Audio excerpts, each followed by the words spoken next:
Hello and good evening to you all. It is really lovely to have you with us. Welcome to the Light Spiritualist Church in Weymouth. Well, we can now say that we're no longer just in Weymouth, but that is the home of our physical church.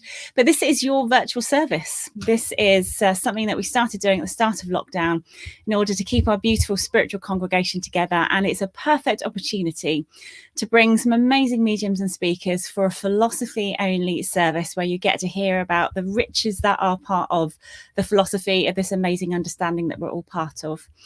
My name's Ashley and I'm going to be chairing this evening, and it's my absolute delight to welcome back the lovely Jed Mason, who's going to take our service again. How are you doing, Jed?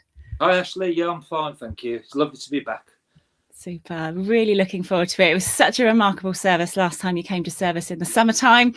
And here we are, 2 weeks away from breaking up for Christmas. It's really hard to believe. It's gone so fast, hasn't it? It really has. Really, really has. And thank you to everyone who's joining us this evening, who is checking in. Please do say hi in the comments where you're from. Say hi to your friends and people you see popping up on the feed. It's really lovely to build that community as you would if you're walking into our physical church. So hello to some people that are dropping in. Hello to lovely Jan, to Janice Humphreys. Look at that, 3 Jans in a row. Someone put a lottery on for the weekend. Linda Marie, lovely Jennifer. How are you doing, Jennifer? Margaret, Paula, Jamie Williamson. It's really lovely to have you with us. And also everyone who's watching on catch up that can't be with us live at 6:15. That's watching later on at a time to suit you. Super. So we are going to create our sacred space. Today we don't have an Advent crown, but this is the second Sunday in Advent. So we're going to light our candles together, create our sacred space, and then open the service. So I just grab my candle. Just take a couple of deep breaths and just allow yourself to land and settle into this service. Allow yourself to just take a couple of deep breaths to reflect on the week that you've had, what you've got coming up for you next week. And once you've done that, now just settle back into the present. Settle into the present moment. Taking a deep breath into that space, that temple within our ribcage, place where our heart resides, and just feel yourself calming and settling into that sacred space. And as we light our candles together. And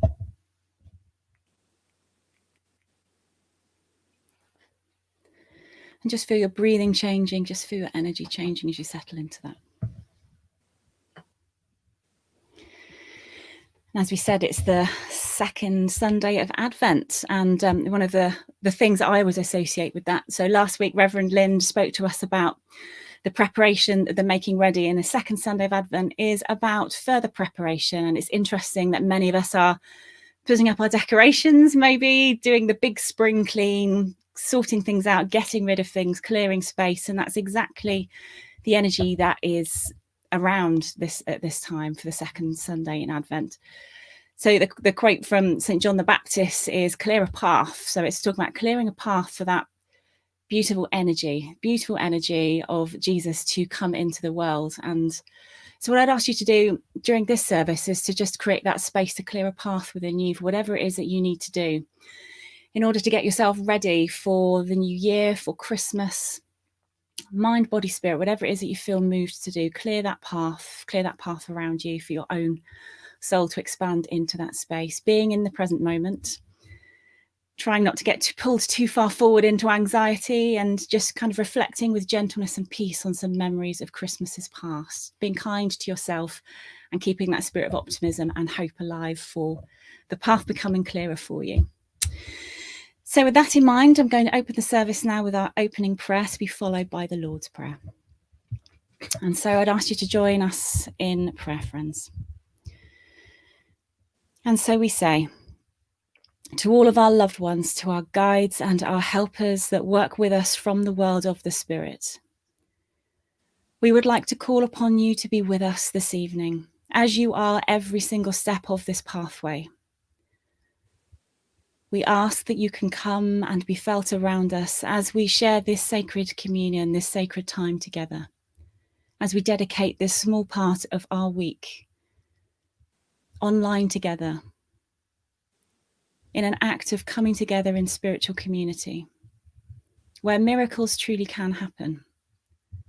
As we walk into this time of Advent and the preparation, getting ourselves ready, we know that we have been subjected to a great period of readiness this year, that we can all feel within the energy around us, that we have been through a period of preparation of our soul, where we have been called to be of service to the world of the Spirit, that all of the things that we've experienced and seen throughout our lives are coming to fruition at this point.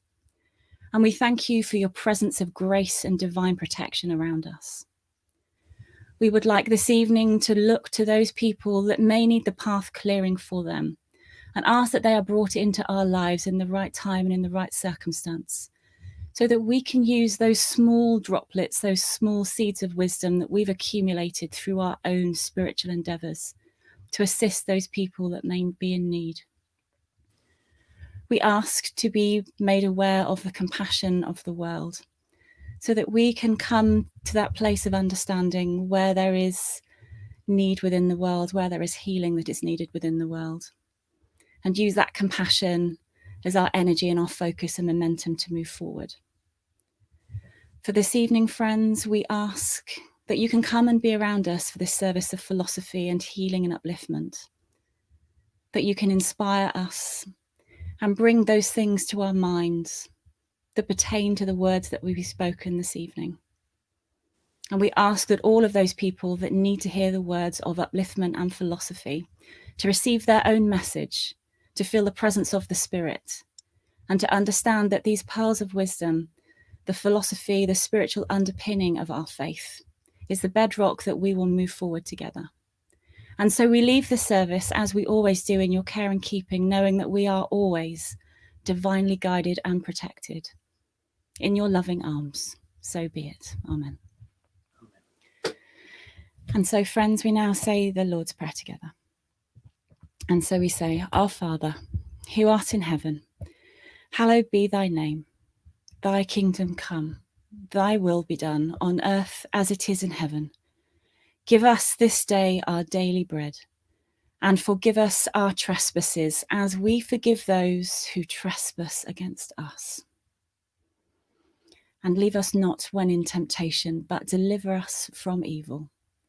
For thine is the kingdom, the power, and the glory, forever and ever. Amen. Thank you, everybody. Okay, this is the part of the service where we dedicate it to healing of all forms. And so moving on the energy of this particular period of time, we're looking to think of all of those people who are in a complicated place for whatever reason, whether in mind, body or spirit, they need that path clearing for them. And in our own way, we also need that assistance so that we have the energy and we ask for ourselves, because sometimes we don't. And sometimes we can be guilty of giving to others and never taking time for ourselves. So I'd ask you to settle into that still, quiet space that you send your absent healing. As I say a healing prayer for us, and then I'll play some music so that we can send our healing thoughts where they need to go and where spirit needs to take them. And so we say, may all beings everywhere plagued with sufferings of body or mind quickly be freed from their illnesses. May those that are frightened and worried cease to be afraid, and may those bound for whatever reason become free. May the powerless find power, and may we think of befriending one another. May those who find themselves in trackless or fearful wilderness, the children, the ill, the aged, or the unprotected, be guarded, guided, and supported by the loving essence of divine grace. May we all be blessed with peace and upliftment in the name of all love, all light, and compassion. And so it is.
Amen, friends.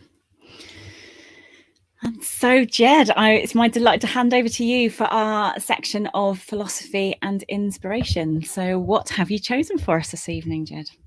I've chosen a reading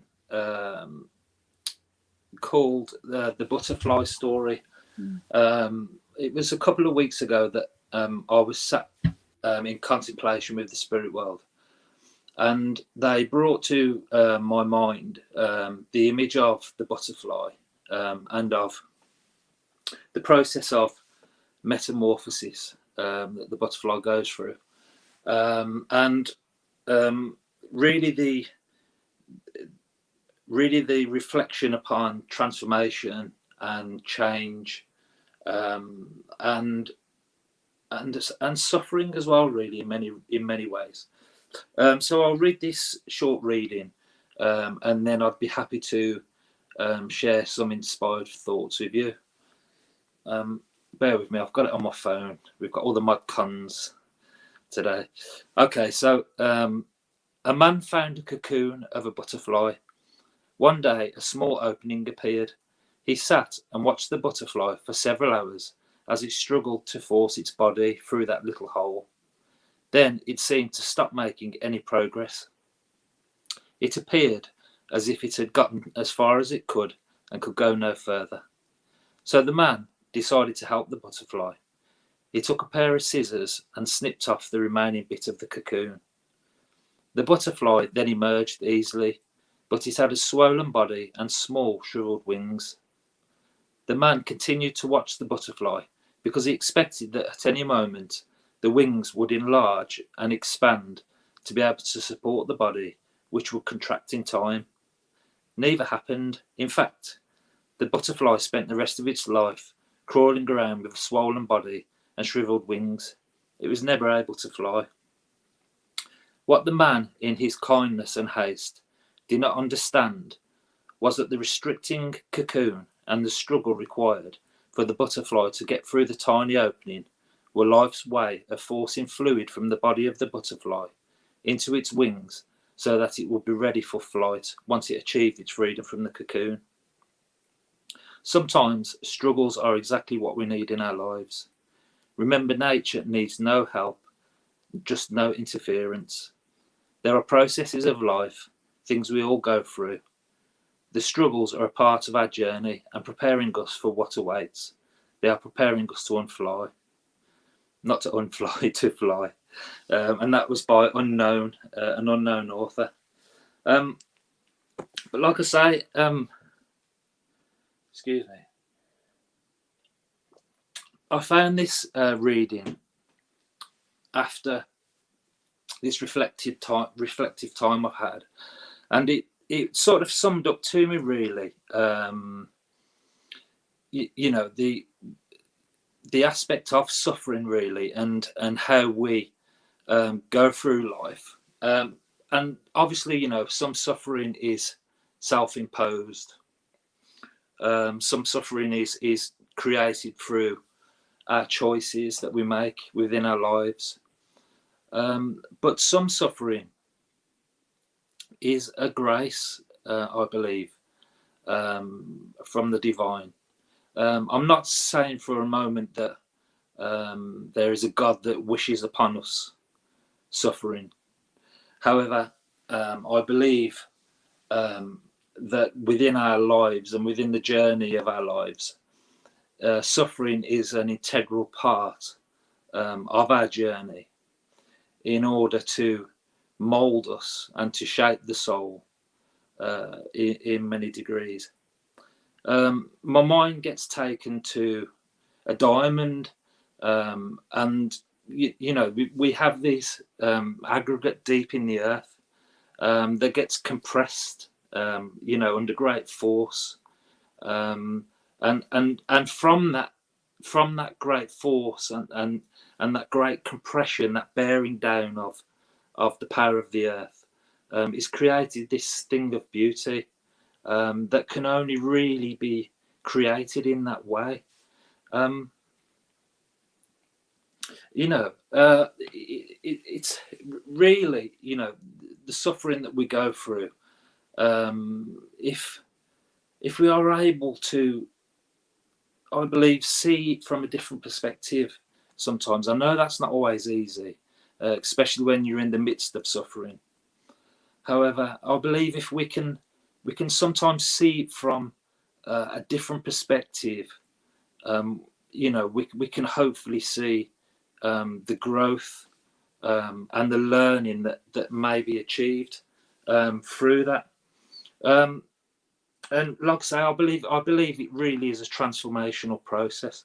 If we go back to the metamorphosis of the butterfly, I was intrigued really after this reflection I had to find out that when the butterfly or the caterpillar, I should say,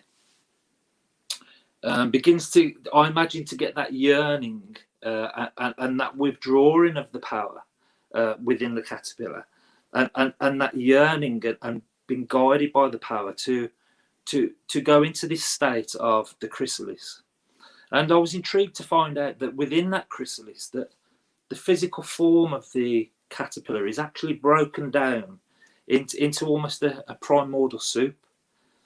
However, from this fluid, this base matter is then reconstructed into this butterfly, and I thought that was most beautiful. And actually, scientists have actually done tests. I've really gone deep into this.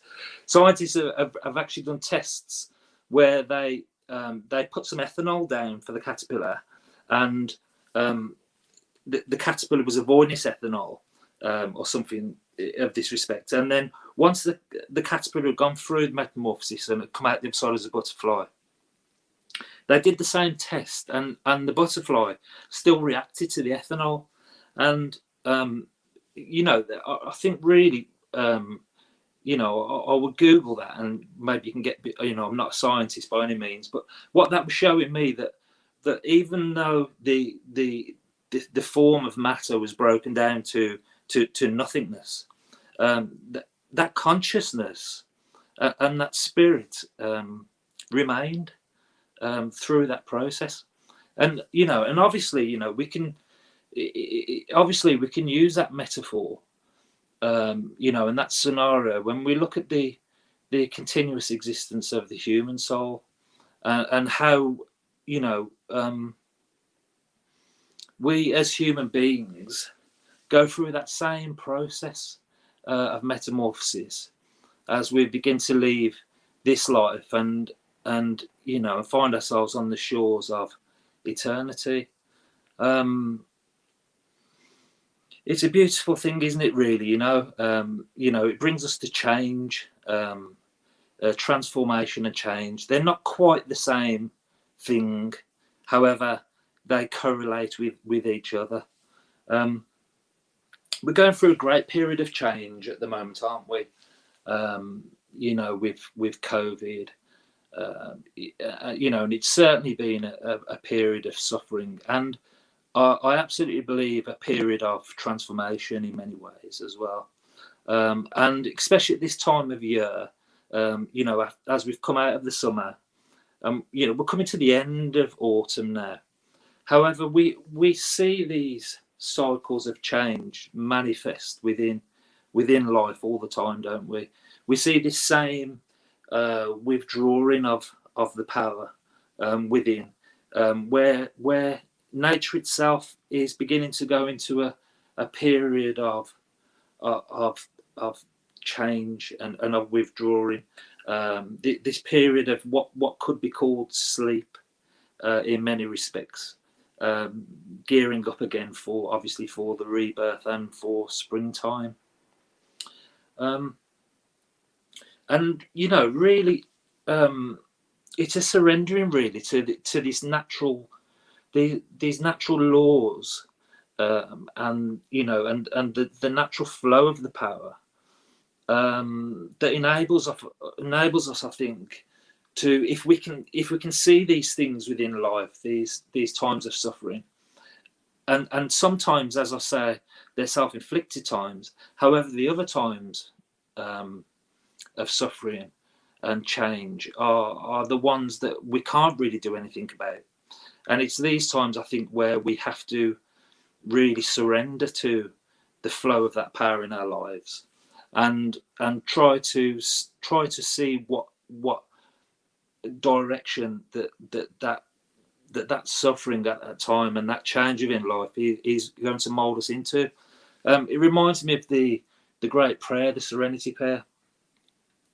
God, grant me the serenity to accept the things I cannot change, the courage to change the things I can, and the wisdom to know the difference. And within that simple prayer, that tells you that there are some aspects and some channels of suffering and lessons that are brought to us that we have no control over, and our only option is to within serenity and within surrender to have the grace to surrender to those situations and allow them to take us where our soul needs to be at that time. Allow them to mold us in the way that we need to be molded. And they aren't always going to be painless experiences. Probably the most painful sometimes. However, I believe that the pain and the suffering that we experience bring us great reward in many ways as we come out the other side. And just to go back to the change really and COVID, in regards to the way that we are now relating this to our mediumship world and to spiritualism, to our services. Everything has had to change, and we've had to really adapt. And I think it's been a wonderful thing in many ways. I think the way that that services and courses and everything else has become so accessible to many now. I can really see that it's altering and shaping the future of spiritualism and mediumship very much. And I think in regards to mediumship, I think we're going to see the home circle coming back a lot more, albeit over Zoom, maybe, until we can get a period where we can get back together again. I know within my own development through the COVID, I've gone through vast changes.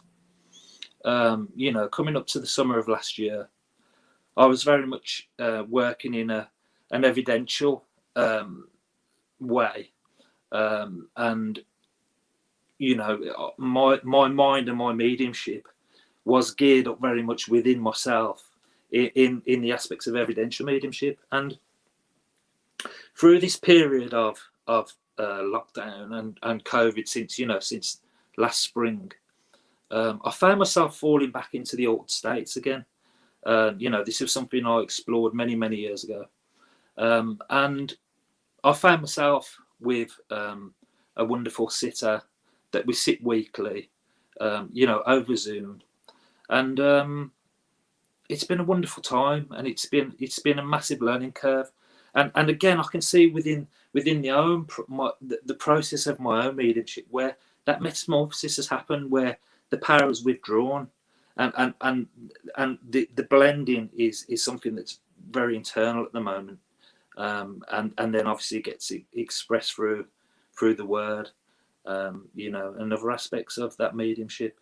But I truly believe that that this is going to be something we're going to be seeing more of. I think mediumship and spiritualism in more of a private way, as well as obviously the services, where our own church is within our heart, and within our own private rooms, and we can have that communion with the divine.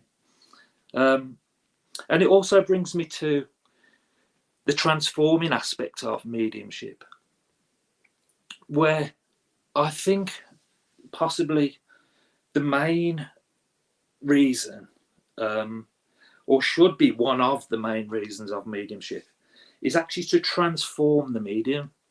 Because if the medium is not becoming transformed by that grace of the power that pours through them, then they're doing something wrong. And I truly believe there should be this transformation, and not a transformation that happens overnight. This is maybe possibly, I don't think there is an ending to it. I think it's a continual journey of change, of unfoldment, and of getting to know thyself. And also, I believe that the mediumship should touch, change, and transform the recipient of that message, the recipient of that healing, in the way that it takes their own mind within to question their own divinity and their own place within the world, and their life within the world, and the questions that are brought up from there.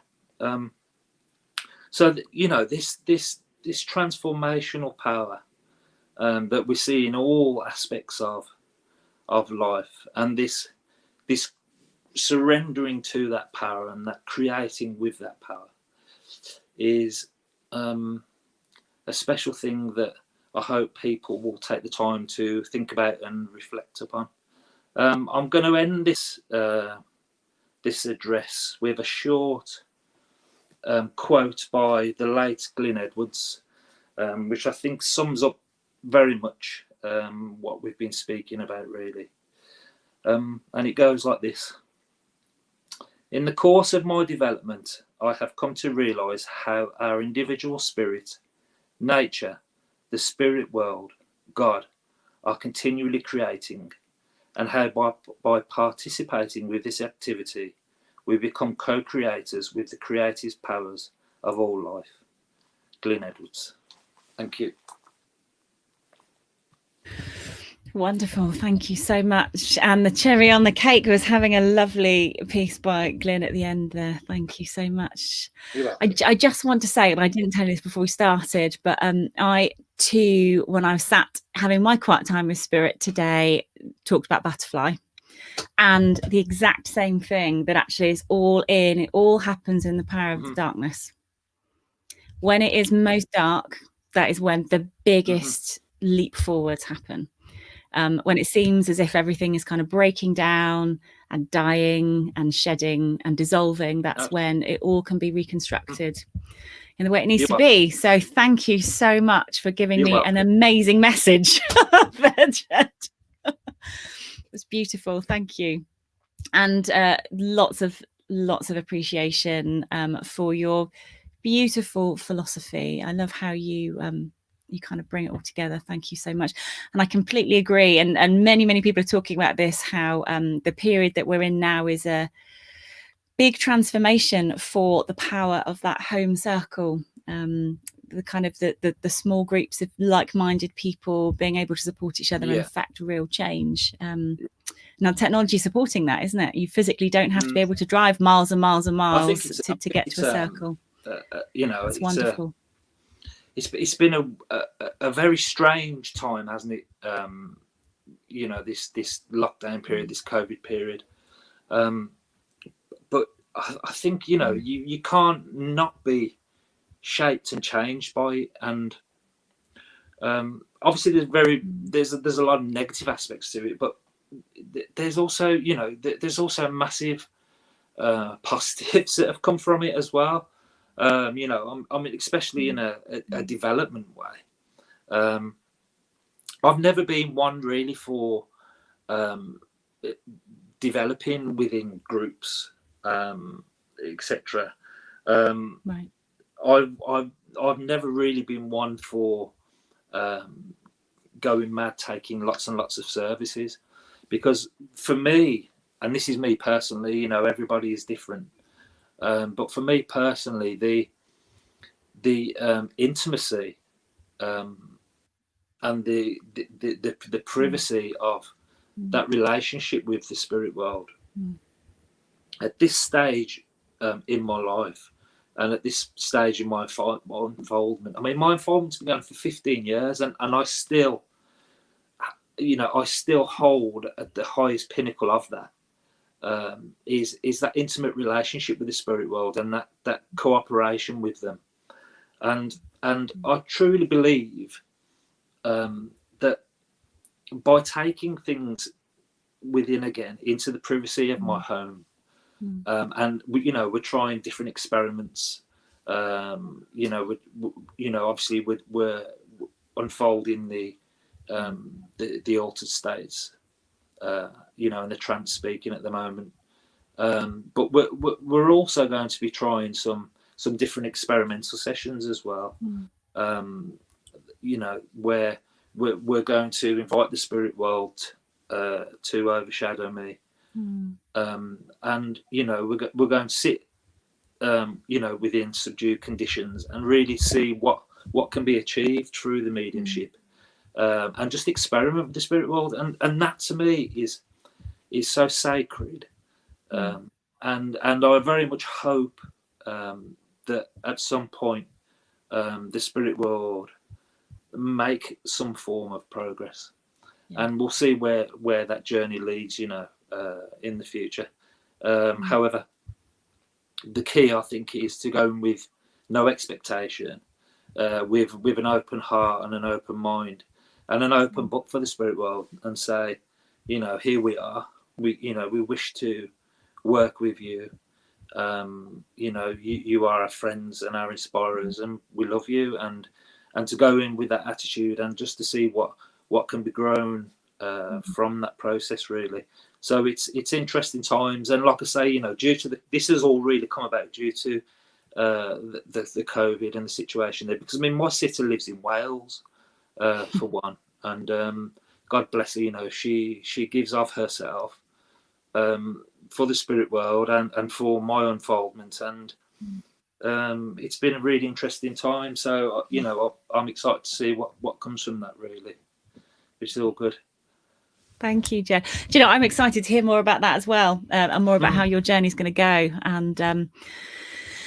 And yet again, that the concept for me of all of the transformation happening behind closed doors, in a private, safe place where you can be at peace and you can be in the moment and be with spirit, and kind of it's about tuning out some of that outside external noise, isn't it, and just retreating to that inside space, that internal space, that sacred communion that you've got, which chimes in beautifully as what you're talking about, with your philosophy and the serenity prayer. And there's a piece for me which and the phrase which has been my phrase this year is spiritual discernment. And it's just understanding what resonates and what doesn't, and just trusting in where you feel guided to be. Absolutely.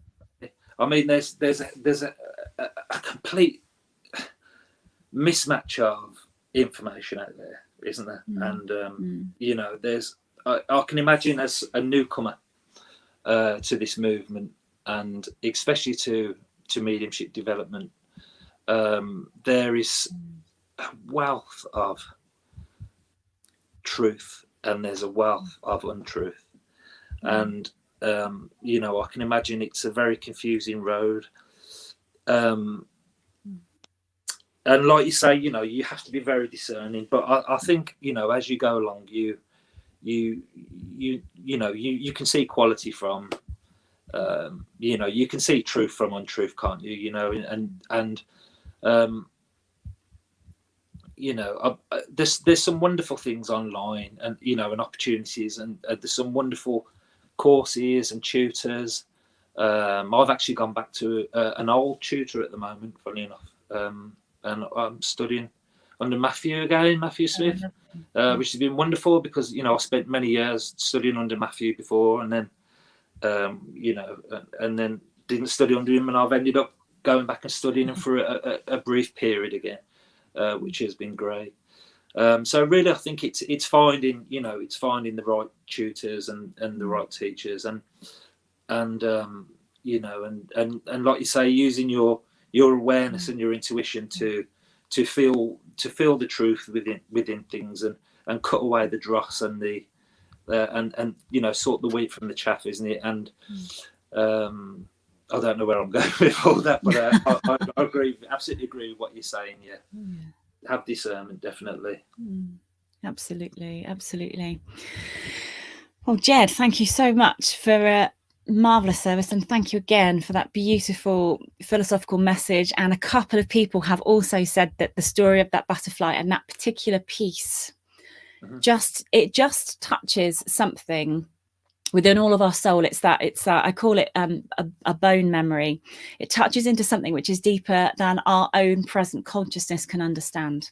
We understand the science behind it, but it just touches the soul in a way to say there is hope, and whatever it is you're going through, and this is kind of a message I'd give to anyone, whatever it is you're going through, just understand that it is a process.